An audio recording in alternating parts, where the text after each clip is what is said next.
오늘부터 창세기의 전반부라고 할 수 있는 창세기 1장부터 11장을 본문으로 해서 설교하고자 합니다. 매월 첫 주일은 제외합니다. 매월 첫 주일은 그달의 주제 성품과 관련된 설교를 하게 되겠습니다. 그 첫 주일을 제외한 나머지 주일에는 창세기 전반부를 본문으로 해서 각 장당 중요한 주제를 가지고 한두 편의 설교를 하게 되겠습니다. 창세기는 흔히 기원의 책이라고 부릅니다. The Book of Origins. 우주와 생명의 기원, 시간과 역사, 그리고 죄와 죽음의 기원에 대해서 말해주는 매우 소중한 책입니다. 그리고 그 모든 기원에 대한 내용들은 주로 창세기 앞부분에 기록되어 있습니다. 우리 하나님께서 아브라함을 택하시고 부르셔서 그의 후손들로 이루어질 이스라엘 민족에게 포커스를 맞추는 것은 창세기 12장에 가서 이루어지게 되고요. 그 이전에는 전 세계적이고 전 우주적인 규모에서 하나님의 일하심을 보여줍니다. 그리고 그 속에 여러 가지 수많은 근 20가지가 넘는 그런 다양한 개념들이 이제 시작되는 기원을 알려주게 됩니다. 오늘은 태초에 하나님이 천지를 창조하시니라 라는 이 창세기 1장 1절 본문 말씀의 내용 그대로를 설교 제목으로 삼아서 창조신앙을 설명하고 창조신앙이 우리에게 어떤 의미를 부여하는지를 말씀드리고자 합니다. 먼저 창조신앙에 대해서 한번 생각해 보십시다. 창조신앙이 뭘까요? 창조신앙이란 쉽게 말하면 이런 것입니다. 나는 하나님이 천지를 창조하셨음을 믿습니다. 우리 한번 함께 고백해 보십시다. 시작. 나는 하나님이 천지를 창조하셨음을 믿습니다. 아멘. 부디 이 고백과 이 신앙이 우리의 진심 어린 고백이요 신앙이 될 수 있게 되기를 간절히 원합니다. 교회를 다니는 사람들은 다 이런 고백을 하지 않겠나 싶지만 그 현실이 그렇지 않습니다. 2014년도 한국갤럽의 조사에 따르면 한국의 그리스도인들 가운데 창조신앙에 대한 분명한 확신이 없는 사람들이 무려 41%에 이르렀습니다. 참 목사로서도 부끄러운 일입니다만은 어쨌든 이 41%나 되는 사람들이 창조에 대한 분명한 신앙을 가지고 있지 못한 것은 대단히 위험한 일입니다. 기독교의 교리나 가르침 중에는 다른 교리나 가르침들의 근본이 되고 뼈대가 되는 이 기독교 신앙의 기초라고 할 만큼 중요한 것들이 있는데 창조신앙도 그 중에 하나입니다. 그래서 창조신앙을 가지는 것은 굉장히 중요합니다. 창조신앙이라고 하면 자연스럽게 진화론을 떠올리게 될 겁니다. 진화론은 생명의 기원이나 혹은 생명의 다양성과 관련해서 창조론의 정반대쪽에 서 있는 거죠. 안타깝게도 우리는 모두 학교에서 진화론을 배웠습니다. 진화론을 받아들이면 창조신앙이 설 자리는 없어집니다. 그러면 진화론은 참일까요? 창조론과 진화론에 대해서 길게 말씀드릴 만큼의 여유는 없습니다. 그 대신에 좋은 책 한 권을 소개해 드리고자 합니다. 창조 설계의 비밀이라는 책입니다. 이 책을 지은 리 스트로벨이라는 사람은 저 유명한 예일대 법학부 출신의 탁월한 언론인으로서 미국의 유력 일간지인 시카고 트리뷴의 법률부 편집자로 일한 바 있습니다. 그는 원래 아주 강한 무신론자였고 회의론자였습니다.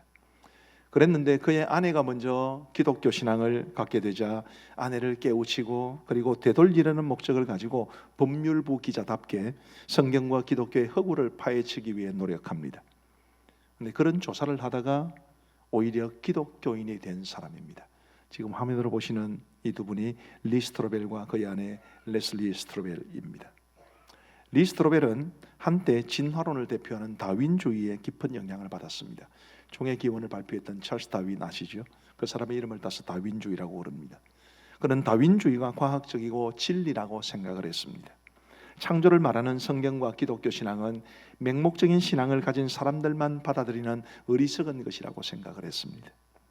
그러나 그는 전 세계적으로 저명한 과학자들을 직접 찾아다니면서 인터뷰를 하는 등 깊은 연구를 통해서 오히려 진화론의 허구를 알게 되었고 우주와 생명체는 절대로 저절로 우연히 자연적으로 이루어진 것이 아니라 초자연적이며 지성적이고 그러면서도 전능한 존재, 바로 우리 하나님에 의해서 주도 면밀하게 지적으로 설계된 작품이라는 것을 깨닫게 됩니다.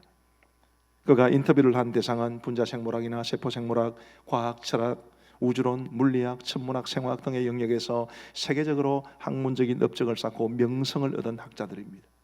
리 스트로벨은 그들과의 인터뷰를 통해서 우주와 생명체가 지적으로 설계된 작품이라는 분명한 확신을 가지게 되었고, 그것을 소개하기 위해서 창조 설계의 비밀이라는 이 책을 썼습니다. 저는 오래전에 이 책을 사서 읽어보았습니다만 이 설계를 위해서 다시 한번 꺼내서 지난 한 주 동안 계속 이 책을 읽으며 참 많은 감동을 받았습니다.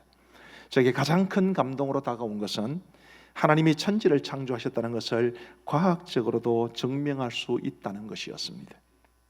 과학과 신앙은 상반되는 것이라고 생각하는 사람들이 많이 있습니다. 많은 사람들이 신앙은 비과학적이고 신앙이 주장하는 것은 과학적으로 증명되기 힘들다고 생각을 합니다. 그러나 여러분, 그건 아십니까? 과학 역시 문제가 있기는 마찬가지입니다. 과학이 모든 것을 다 설명해 주는 것은 아닙니다. 원래 과학이라고 하는 것은 어떤 가설을 정하고 그리고 그 가설을 증명해내어서 이 가설이 참이요 진리라는 것을 밝혀내야 합니다. 그런데 과학의 첫 출발은 과학적으로 증명되는 것만 참이다, 이 전제 위에서 출발하는데, 대부분의 과학 철학가들은 이 가설 자체가 증명될 수 없는 존재 가설이라고 말합니다. 과학적으로 증명되는 것만 참이다, 이 증명될 수 없는 가설 위에 서 있는 과학, 그것이 모든 것을 설명해 줄 수는 없습니다. 어쨌든 리 스트로벨은 숱한 저명한 과학자들의 주장과 그들이 실제로 경험한 것을 토대로 해서 결코 성경이 과학과 어긋나지 않는다는 것을, 오히려 과학이 성경을 지지하고 있다는 것을 그는 주장합니다. 예를 들어서 그는 비고 올슨이라는 사람의 사례를 소개하는데, 이 비고 올슨이라는 사람은 평생 과학과 의학에 몰두해온 뛰어난 학자이자 외과 의사입니다. 그의 이름 뒤에는 이학 석사, 이학 박사, 문학 박사, 인문학 박사, 미국 외과학회 정회원, 화학연구소 정회원, 열대의학 및 위생학 전문의 등등 엄청난 직함들이 붙어 있습니다. 그는 원래 무신론자였습니다. 우리는 창조주가 존재한다는 증거가 없다고 믿습니다. 생명은 진화 과정을 통해 생겨났다고 믿었죠. 이것이 바로 올슨이 한 말입니다. 그의 아내 조앤 역시 신앙생활을 하지 않는 사람이었습니다. 이 사진 속의 인물이 비고 올슨과 조앤 올슨입니다. 비고 올슨과 조앤 올슨은 비록 신앙은 없었는데 이 조앤의 부모, 그러니까 비고 올슨의 장인 장모 되시는 분들이 독실한 기독교인이었습니다. 어느 날 비고 올슨은 아내 조앤과 함께 처가를 방문해서 장인 장모님과 더불어 신앙과 과학에 대한 깊은 대화를 나누었습니다. 그리고 그는 장인 장모가 가진 자신이 바라보기에는 맹목적으로 바라보이는 그 기독교 신앙에 대한 반감을 가지게 되었고, 성경의 오류를 찾아내어서 장인 장모가 기독교 신앙을 포기하도록 설득하기 위해서 그때부터 성경의 오류를 찾아내기 시작합니다. 성경에서 오류라고 보이는 것이 있으면 그것을 검증하고 또 그것에 대해서 연구하고, 이런 시간을 오랫동안 거치면서 그는 애초에 그가 가졌던 기독교 신앙은 잘못이고 성경에는 오류가 많다는 그 전제를 오히려 포기하고 그는 기독교인이 되었습니다. 그리고 방글라데시의 선교사가 되어서 33년 동안 그 가난하고 힘든 나라에 빛과 희망이 되어 주었던 사람입니다. 여러분, 무엇을 말해주나요? 성경은 과학책은 아니지만, 또 성경에 기록된 내용들 중 상당수는 과학적으로 입증하기 어렵지만 진지하고도 겸손한 자세로 과학을 깊이 연구하면 하나님을 만날 수 있다는 것을 보여줍니다. 미국의 휴스턴이라는 도시에 라이스 대학교가 있습니다. 라이스 유니버시티. 이 라이스가 한국말로는 쌀이죠. 그래서 한국 사람들 쌀대학교 뭐 이렇게 좀 낮춰 보는데, 사실 미국에서는 남부의 하버드라고 불릴 만큼 굉장히 유명한 대학입니다. 그 대학의 나노과학자이자 컴퓨터공학 교수로서 세계적 석학인 제임스 투어라는 사람은 이런 말을 했습니다. 과학에 대해 아무것도 모르는 문외한만이 과학이 신앙을 앗아간다고 말할 것이다. 과학을 제대로 연구하면 그로 인해 하나님께 더욱 가까이 가게 될 것이다. 그는 허접한 과학자가 아닙니다.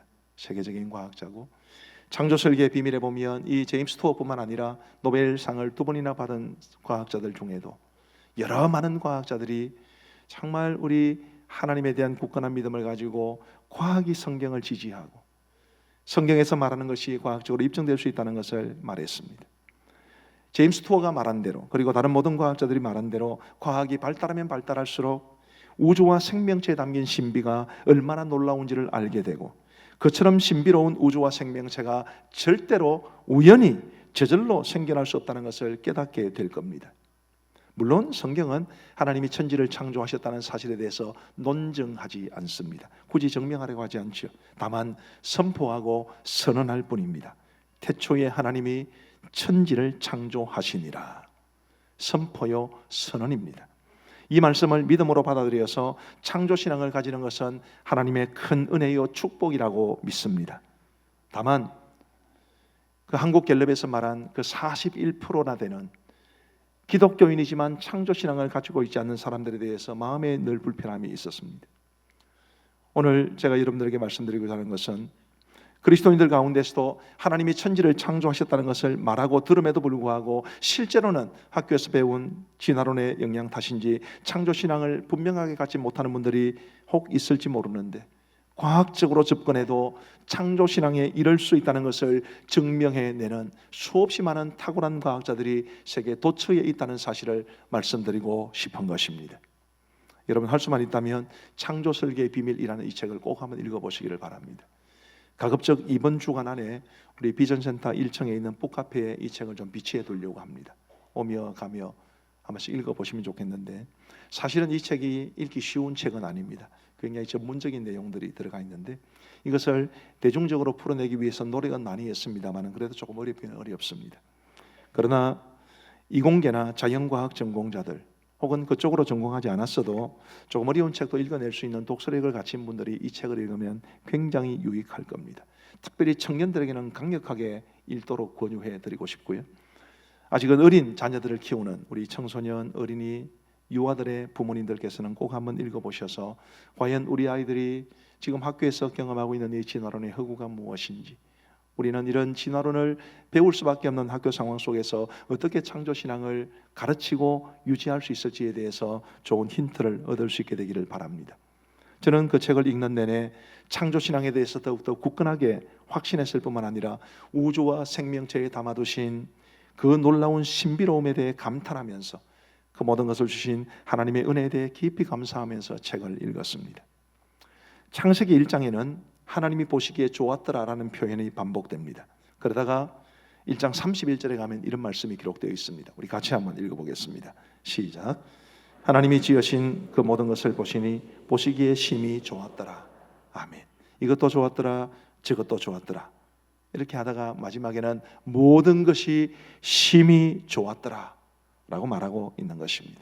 무엇을 말해줍니까? 하나님은 세상을 선하게 창조하셨다는 것을 말해줍니다. 그렇습니다. 우리 하나님은 정말 이 세상을 선하게 아름답게 창조하셨습니다.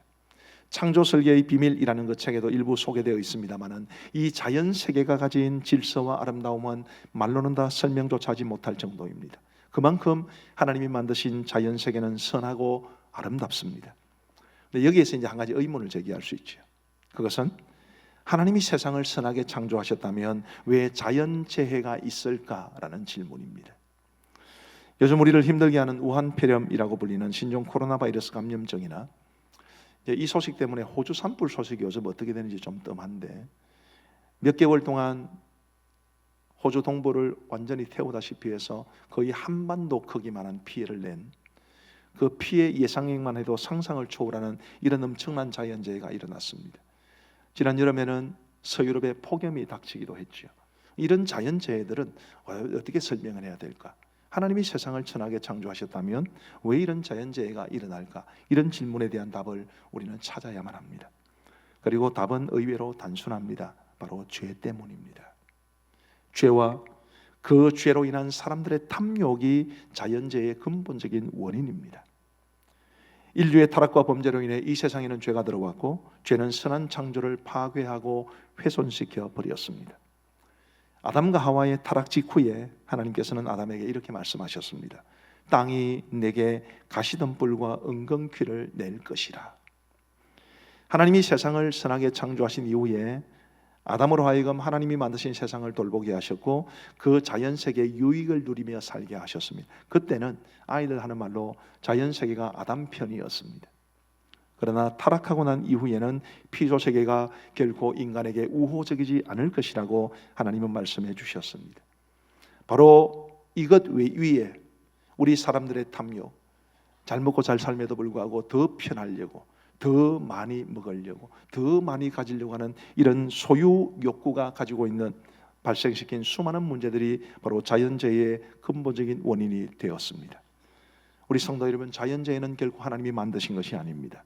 오히려 하나님은 어떤 자연재해 속에도 우리를 지켜주시는 분이십니다. 그리고 비록 이 죄가 선한 창조를 파괴하고 훼손했다 하더라도 여전히 자연 세계에는 하나님이 담아주신 신비로움과 아름다운 것들이 많이 있습니다. 그리고 그 모든 것들은 하나님의 놀라운 솜씨를 자랑하고 있습니다. 우리 로마서 1장 20절을 같이 한번 읽어보시겠습니다. 시작. 창세로부터 그의 보이지 아니하는 것들 곧 그의 영원하신 능력과 신성이 그가 만드신 만물에 분명히 보여 알려졌나니. 아멘. 하나님이 만드신 피조물의 그 신비하고도 오묘한 아름다운 모습을 통해서 하나님의 능력과 신성을 우리 모두 볼 수 있게 되기를 간절히 소원합니다. 하나님의 창조에 대한 분명한 믿음을 가지고 하나님이 만드신 모든 자연 질서 속에서 하나님의 능력과 신성을 보아 하나님께 더욱더 영광을 돌려드릴 수 있는 우리 모두가 되기를 주의 이름으로 축복합니다. 그러면 창조신앙이 주는 의미가 뭘까요? 우리가 창조신앙을 가지는 것 굉장히 중요하다고 말씀을 드렸는데, 그 창조신앙이 우리에게 가져다 주는 의미를 세 가지를 생각해 보고자 합니다. 첫째로는 창조신앙은 하나님만이 참되고 유일하신 분이심을 우리에게 분명히 말해 줍니다. 예레미야 선지자의 말을 한번 들어보실까요? 우리 예레미야 10장 10절 11절을 같이 한번 읽겠습니다. 시작. 오직 여호와는 참 하나님이시요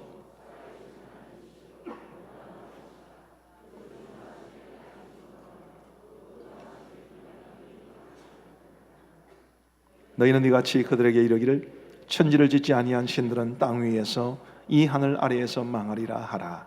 아멘. 뭘 말해주는 것입니까? 천지를 지으신 하나님이 계시다면 천지를 지었느냐 그렇지 않느냐라는 것이 참신인가 그렇지 않은 것을 판단하는 기준이 된다는 것입니다. 천지를 지으신 하나님만이 참되고 유일하신 신이실 분, 사람들이 생각해내고 고안해내고 사람들의 손으로 그 형상을 만든 모든 우상들은 다 하늘 아래에서 그리고 이 땅 위에서 망하게 될 뿐입니다. 우리 사랑하는 성도 여러분, 여러분들은 하나님께서 천지를 지으신, 천지를 창조하신 분이심을 믿으십니까? 그 분명한 믿음 위에서 하나님만이 참되고 유일하신 하나님이심을 고백하며 우리 모두 그분만을 섬기고 사랑하며 예배하며 살아갈 수 있게 되기를 주의 이름으로 축복합니다.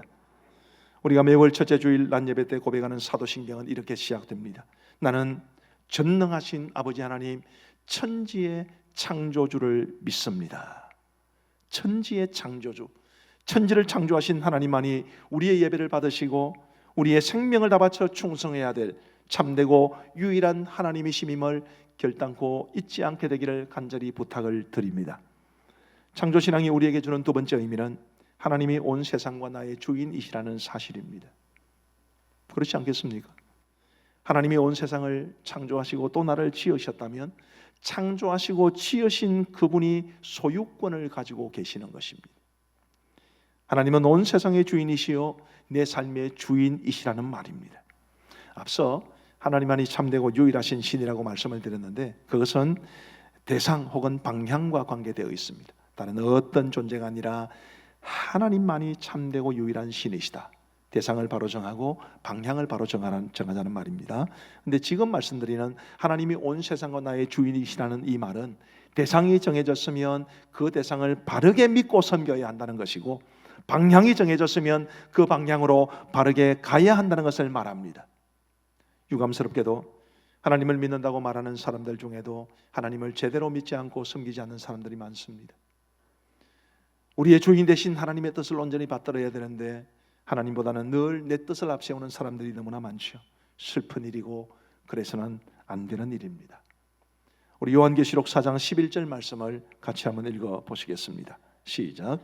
우리 주 하나님이여 영광과 존귀와 권능을 받으시는 것이 합당하오니 주께서 만물을 지으신지라 만물이 주의 뜻대로 있었고 또 지으심을 받았나이다 하더라.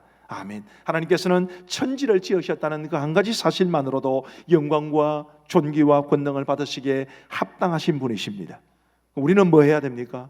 그 하나님 앞에 합당한 영광을 돌려드려야 되죠. 우리가 그분의 소유이기 때문입니다.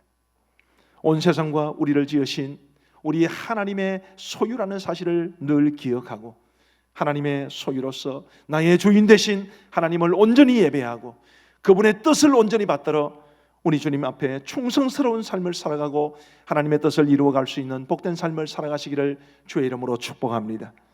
우리는 주인 되신 주님의 하나님의 뜻을 바르게 받들고 바르게 믿고 바르게 섬겨야 하는 사람들입니다.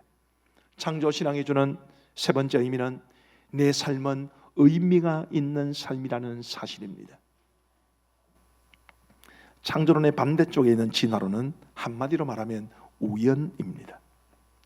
사람은 어떻게 생겨나게 되었을까요? 진화론에 의하면 우연입니다. 까마득한 옛날에 어느 날 어찌어찌해서 아미노산이 생겼습니다. 그 아미노산에서 단백질이 나왔고 그 단백질을 기초로 해서 아메바라는 단세포 생물이 생겼습니다. 그리고 오랜 세월 동안 진화가 계속되어서 이 아메바라는 단세포 생물로부터 우리 인간이 생겨나게 되었습니다. 진화론은 생명의 기원을 이렇게 우연으로밖에 설명하지 못합니다. 우연이 그냥 그렇게 된 거예요. 자연선택이라는 그럴듯한 용어를 쓰기는 하지만 진화의 방향도 우연일 뿐입니다. 오늘날 우주의 탄생 이론 가운데 가장 강력한 지지를 얻는 것은 빅뱅 이론이죠. 저는 우리 하나님께서 우주를 만드실 때 빅뱅 이론에 합당한 모습처럼 그렇게 만드셨을 수도 있겠다고 저는 생각을 합니다. 빅뱅 이론은 근본적으로 기독교 이론과 그렇게 상충하지는 않습니다. 그런데 제가 가진 이 생각에서 하나님을 쏙 빼버리면 이것은 심각한 문제가 되지. 빅뱅, 어느 날 커다란 폭발이 있었고 그래서 우주가 생겨났다. 그게 빅뱅 이론 아니겠습니까? 쉽게 요약하면 여기에도 역시 우연밖에 없습니다. 우연히 그냥 그렇게 된 것입니다. 우연을 강조하는 이런 진화론이나 혹은 빅뱅 이론은 암묵적으로 우리 인간을 포함한 세상 모든 것이 단지 무의미할 뿐이라고 말합니다. 유명한 무신론자 버트란드 러셀은 과학이 우리에게 목적 없고 의미 없는 세계를 보여주었다라고 말을 했습니다. 맞는 말이죠. 우연히 생겨난 것들이 무슨 의미가 있겠습니까? 그러나 창조신앙을 고백하면 우리 하나님은 특별한 의도와 목적과 계획을 가지고 이 세상을 만드셨고 그리고 나를 만드셨다는 믿음을 가질 수 있습니다. 거기에는 우연은 없습니다. 하나님의 의도한 것만 있고 우리 하나님께서 의도하셔서 나를 세상에 보내셨기에 내 삶은 무의미한 삶이 아니라 의미가 있는 삶인 것입니다. 창조설계의 비밀이라는 책에는 우주의 미세 조정에 관한 내용이 있습니다. 쉽게 말하면 이 우주 안에서 생명이 존재하기 위해 정확하게 맞춰져야 할 물리적인 혹은 우주론적 매개 변수들이 한 지금까지 발견된 것만 30개 정도 되는데 이게 너무나 정밀하게 조정되어 있기 때문에 우리가 살아가는 이 지구가 사람 살만한 곳이 되었다라는 뜻입니다. 이 미세 조정에서 조금만 어긋나도 지구상에 생명은 존재하지 못합니다. 이 30개의 매개 변수 중에 중력이 하나 들어갑니다. 중력이 얼마나 상세하게 미세 조정되었느냐 하면 10의 53승분의 1로 조정되어 있습니다. 1 뒤에 동그라미가 53개예요. 그 분의 1. 상상조차 할 수 없을 만큼 세밀하게 미세하게 조정되어 있습니다. 여기서 조금만 어긋나면 우리는 짜부러지고, 제가 우리 집 사람이 이부 시절에 와서 여보 짜부러진다는 용어 잘 몰라요. 짜부러진다는 용어 아십니까? 모르시는 분은 물어보십시오. 옆에 사람한테. 사람은 중력이 너무 커서 짜부러질 거. 아니면 중력이 좀 약해지면 공중에 붕붕 떠다니게 될 겁니다. 하나님께서 미세하게 중력을 조정해 놓으셨기 때문에 우리가 아무 걱정 없이 걸어다니고 피곤하면 앉고 누워 자고 그럴 수 있습니다. 이런 중력과 같은 미세 조정 대상이 무려 30개가 넘습니다. 그 중에 원위상 공간 부피라는 매개 변수가 있는데 이거는 아예 10의 1230분의 1, 10의 1230승분의 1입니다. 상상조차 할 수 없는. 그런데 이 30개의 매개 변수가 다 조건이 갖추어져야 사람이 살 수 있는 곳이 됩니다. 이게 우연히 되어졌다고요. 여러분들 그렇게 생각하십니까? 택도 없습니다. 지금 우리가 이렇게 좋은 예배당에서 예배를 드리고 있습니다만 이 예배당이 지어지기 전에 제가 시멘트를 준비하고 철근을 준비하고 뭐 샤시도 준비하고 나무도 준비하고 물도 준비했습니다. 그리고 힘껏 그 모든 것을 공중에 확 던졌더니 예배당에 나왔어요. 믿을 수 있습니까? 꼭 그와 같이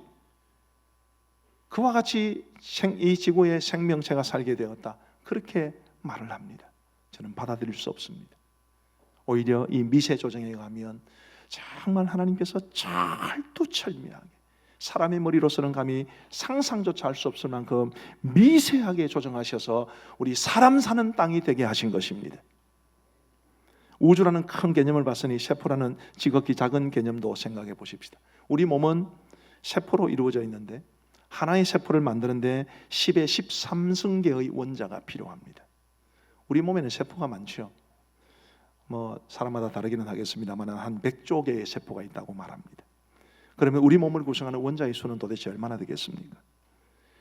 엄청난 숫자만이 아니라 각 세포의 역할, 그 세포 안에 있는 수많은 구성 요소들의 역할은 아름답고 정교하다는 말로도 다 설명이 안 될 만큼 놀랍습니다. 어떤 박테리아들은 마치 프로펠러와 같은 그런 선모를 가지고 있습니다. 그 프로펠러는 1초에 10,000번 정도 회전을 합니다. 우리 성도님들 가운데 기계를 잘 만지시는 분들이 계시죠? 1초에 10,000번 정도 돌아가는 모터를 만드는 것은 쉽겠습니까? 자연적으로 그게 이루어지겠습니까? 근데 놀랍게도 1초에 10,000번 정도 돌아가다가 딱 쓰고 다시 반대편으로 1초에 10,000번 정도 회전하기까지 0.0001초 정도밖에 걸리지 않는다고 합니다. 너무나 상세하게, 너무나 세밀하게 만들어진 이런 세포의 세계를 우연히 만들어졌다고요. 그냥 우연히 그냥 아미노산이 만들어지고 단백질이 만들어지고 단세포 생물이 그렇게 만들어졌다고요. 있을 수 없는 일입니다. 시편 기자의 고백이 생각이 납니다. 내가 주께 감사하오면 나를 지으심이 심히 기묘하심이라. 주께서 하시는 일이 기이함을 내 영혼이 잘 아나이다. 노란색으로 표시된 저 구절을 예전에 우리가 사용하던 성경은 이렇게 번역을 했습니다. 내가 주께 감사하오면 나를 지으심이 신묘막측하심이라. 저는 이 표현이 너무 좋습니다. 하나님이 정말 신묘막측하게 우주 속에서 지구를 만드시고 그리고 우리를 만드셔서 살아가게 하셨습니다.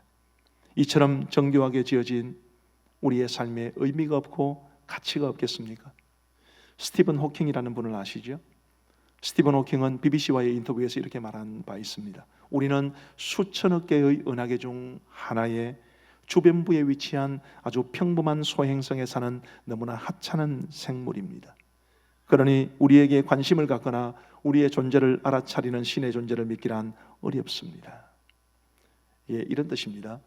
지금 우리 지구라는 별은, 지구라는 소행성은 태양계의 일부입니다.